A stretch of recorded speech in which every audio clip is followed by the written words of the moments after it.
Salut à tous, alors c'est Frédéric Delavier. Alors aujourd'hui, je voulais vous faire une petite petite vidéo qui tombe à pic puisque c'était la journée des femmes.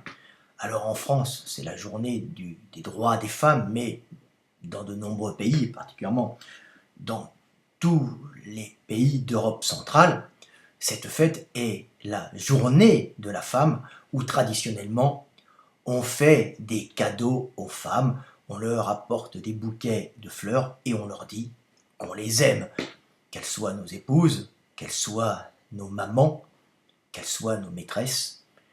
Les hommes, ce jour sacré, disent aux femmes qu'elles sont fondamentales à leur existence par l'amour et l'aide qu'elles dispensent aux hommes. Et quand je dis aux hommes, c'est aux hommes dans la globalité, à l'humanité. Alors, je vais vous faire une petite vidéo pour vous lire un texte pour vous parler de certaines qualités qu'ont les femmes et pour vous parler des sciences féminines. Alors ce petit texte que je dédie aux femmes, puisque c'est la fête des femmes, je vais vous le lire tout de suite. Ça s'appelle Sciences féminines.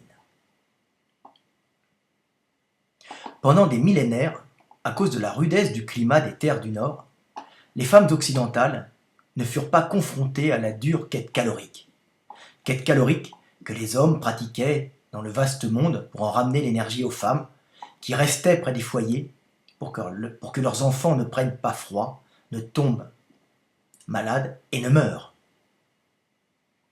Exercice typiquement masculin de l'analyse pragmatique du monde pour le maîtriser et en rapporter l'énergie, ne fut donc pas la préoccupation première des femmes.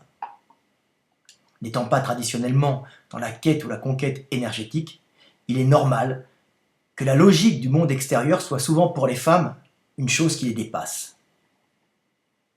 Du fond de leur caverne et près des foyers, de génération en génération, les femmes ont créé des mondes oniriques, représentations symboliques du monde réel que les hommes affrontaient et dont ils leur rapportaient, par besoin d'admiration, une vision déformée et exagérée.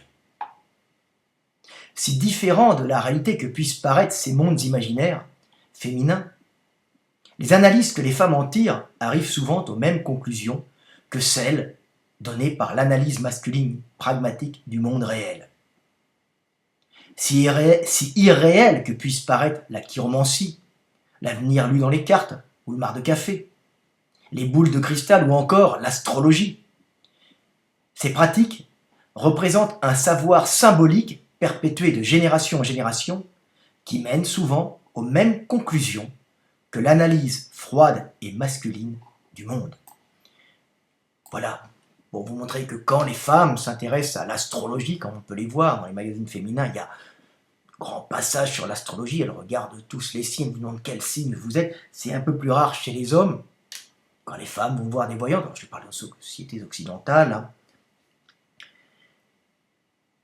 il ne faut pas prendre ça pour des bêtises, mais pour une façon détournée d'analyser le monde, et souvent, ce que nous prenons pour des sciences de bonnes femmes sont en vérité basées sur une interface symbolique qui représente des choses réelles et dont les conclusions sont souvent les mêmes que celles que font les hommes par l'analyse classique et pragmatique du monde. Voilà, petite vidéo en l'honneur des femmes, en ce jour, ou plutôt juste un peu après, hein, puisqu'on est un peu après minuit, quand je fais cette vidéo, hein, en l'honneur des femmes, pour les femmes, petite vidéo pour leur fêter une bonne fête. Bonne fête aux femmes, bonne fête à la mère de mon fils, bonne fête à ma maman et bonne fête à mes sœurs et bonne fête à toutes les femmes du monde. C'était Frédéric Delavier, à bientôt.